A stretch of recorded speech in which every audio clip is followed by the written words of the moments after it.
Assalamualaikum warahmatullahi wabarakatuh. Saya Arifina dengan NPM 20210202415 dengan jurusan kelas yaitu Hukum Tata Negara kelas C dengan mata kuliah Akhlak Tasawuf, dosen pengampu yaitu Muhammad Irfan SHI MSy. Di sini saya akan membawakan materi tentang karakter peserta didik dalam kitab Tholab al-Ilmi. Yang pertama yaitu pengertian dalam menuntut ilmu. Kata adab berasal dari bahasa Arab yaitu aduba ya'dabu adaban yang mempunyai arti bersopan santun, beradab. Kata adab ini tidak digunakan dalam kehidupan sehari-hari dan yang sering digunakan adalah kata akhlak. Seperti yang terdapat pada hadis yaitu Bismillahirrahmanirrahim, innama ba'istu liutammama sholihal akhlak, yang artinya sesungguhnya aku diutus untuk menyempurnakan akhlak yang baik. Hadis riwayat Ahmad. Sedangkan peserta didik adalah seorang yang sedang berada dalam proses mendapatkan ilmu, pengetahuan, keterampilan, pengalaman, dan kepribadian yang baik untuk bekal hidup agar bahagia di dunia dan akhirat. Yang kedua yaitu adab ketika menuntut ilmu dalam kitab Tholab al-Ilmi. Pendidikan seharusnya dipahami sebagai suatu proses timbal balik tiap-tiap pribadi manusia dalam menyesuaikan dirinya dengan alam, dengan teman atau sesama teman, dan dengan alam semesta. Dari proses pendidikan tersebut dapat menimbulkan perubahan pada pribadi manusia. Dalam proses pendidikannya, seorang peserta didik pasti akan berinteraksi dengan seluruh komponen yang mendukung terlaksananya pendidikan tersebut, sehingga perlu baginya untuk memperhatikan sifat dan kode etik bagi manusia. Seorang peserta didik menuntut Ibnu Jamaah yang diikuti oleh Al-Amir Syamsi diri, etika dan adab peserta didik terbagi atas 3 macam, yaitu A. Adab terhadap diri sendiri. Hal pertama yang harus dilakukan oleh peserta didik berkaitan dengan faktor ini adalah membenarkan niat belajar dengan ibadah dalam rangka takarub kepada Allah Ta'ala, sehingga dalam kehidupan sehari-hari peserta didik dituntut untuk mensucikan jiwanya dari akhlak yang rendah dan watak yang tercela dan mengisi dengan akhlak yang terpuji. Niat yang benar sangat menentukan keberhasilan dan terimanya suatu amal, perbuatan sebagai ibadah. Sedangkan untuk mencapai keikhlasan, seorang peserta didik dalam belajarnya hendaknya berniat untuk mencari ridho Allah Subhanahu wa Ta'ala dalam memperoleh kebahagiaan akhirat, bukan mencari keuntungan dunia. Karena pencarian ridho Allah dan akhirat otomatis akan memberikan keuntungan dunia.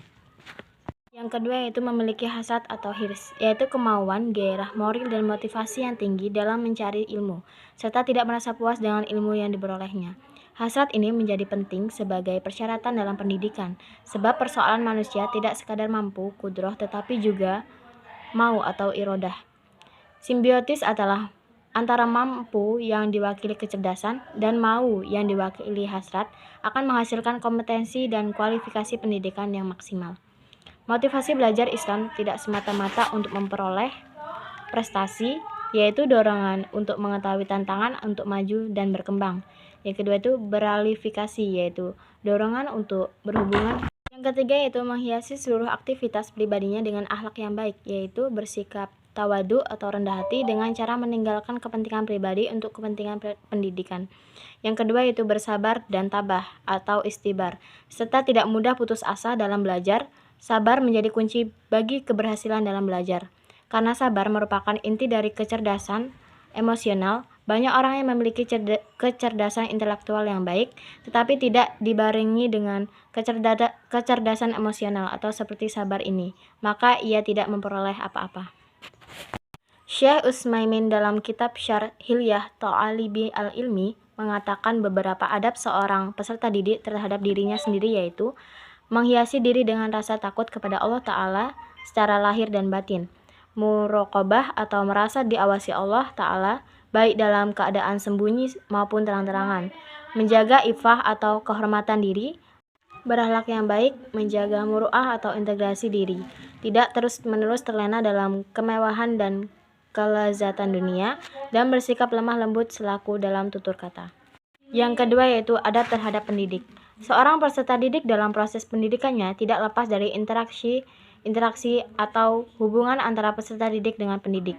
Peserta didik harus menghormati pendidiknya, layaknya seorang anak yang hormat kepada ayahnya, bahkan dalam hal pribadi yang tidak langsung berkaitan dengan pendidikannya secara formal. karena pendidik adalah orang tua kedua di sekolah atau di lembaga pendidikan lainnya. Etika peserta didik terhadap pendidik secara umum meliputi patuh dan tunduk secara utuh, memuliakan dan menghormatinya, senantiasa memenuhi kebutuhan pendidik, dan menerima semua ketentuan atau hukuman darinya.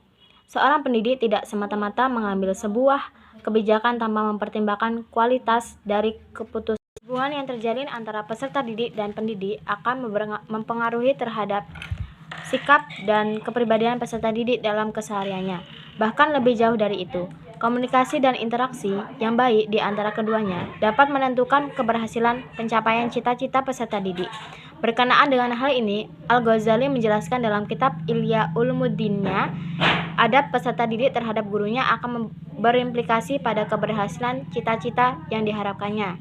Adab peserta didik terhadap pendidik antara lain, yang pertama, seorang peserta didik hendaklah mendengarkan dengan baik semua nasihat-nasihat pendidikannya dan mengaplikasinya dalam kehidupan sehari-hari, harusnya ketika proses belajar, supaya mudah mendapatkan ilmu yang bermanfaat.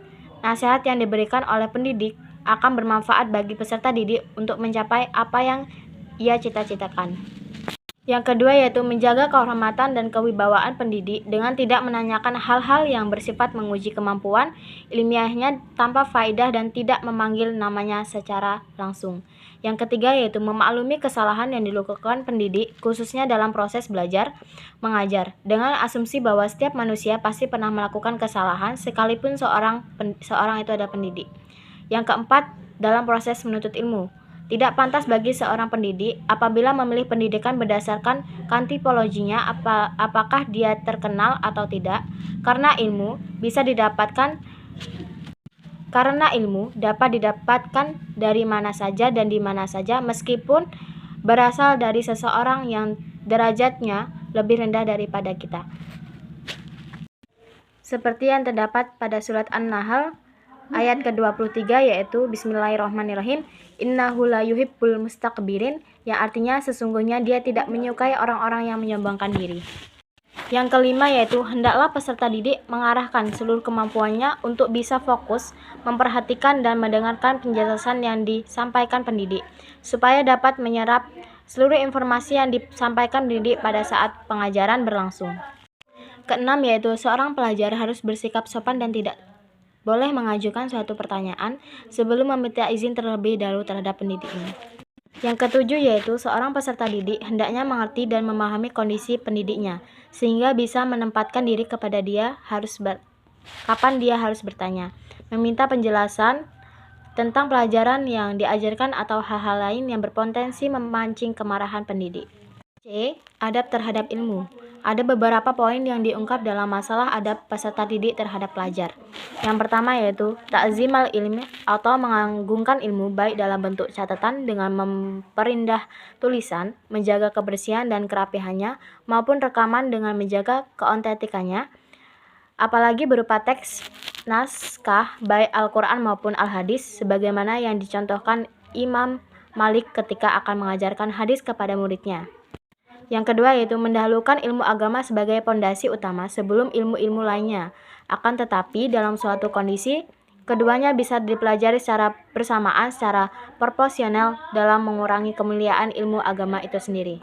Yang C. Bertahap dalam mempelajari atau mengkaji satu ilmu mulai dari muqaddimah, mutamimmah, kemudian mutawilah. Yang D. Mengamalkan atau mengaktualisasikan ilmu yang telah dipelajari sesuai ranahnya masing-masing selama masih ada dalam koridor kebaikan dan kemaslahatan. Yang E. Tidak bersikap sombong dengan ilmu yang diperolehnya, seperti yang terdapat pada surat Al-Luqman ayat ke-18. Bismillahirrahmanirrahim. Wala tusa'ir khadaka linnasi wala tamsi fil ardi marahan innallaha la yuhibbul kullu mukhtalin fajurin. Dan artinya, dan janganlah kamu memalingkan mukamu dari manusia atau karena sombong, dan janganlah kamu berjalan di muka bumi dengan angkuh, sesungguhnya Allah tidak menyukai orang-orang yang sombong lagi membanggakan diri. Kesimpulan, adab harus dimiliki oleh setiap individu supaya jalinan hubungan sosialnya berjalan dengan baik dan bermakna.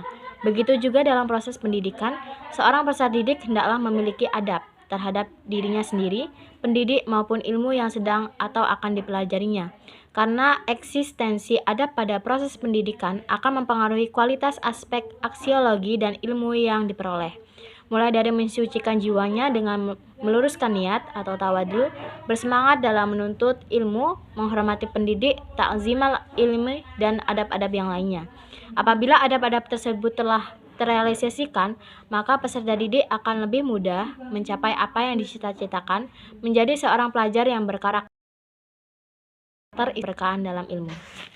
Sekian presentasi dari saya. Jika ada kesalahan saya mohon maaf, dan kepada Allah saya mohon ampun. Saya akhiri. Wassalamualaikum warahmatullahi wabarakatuh.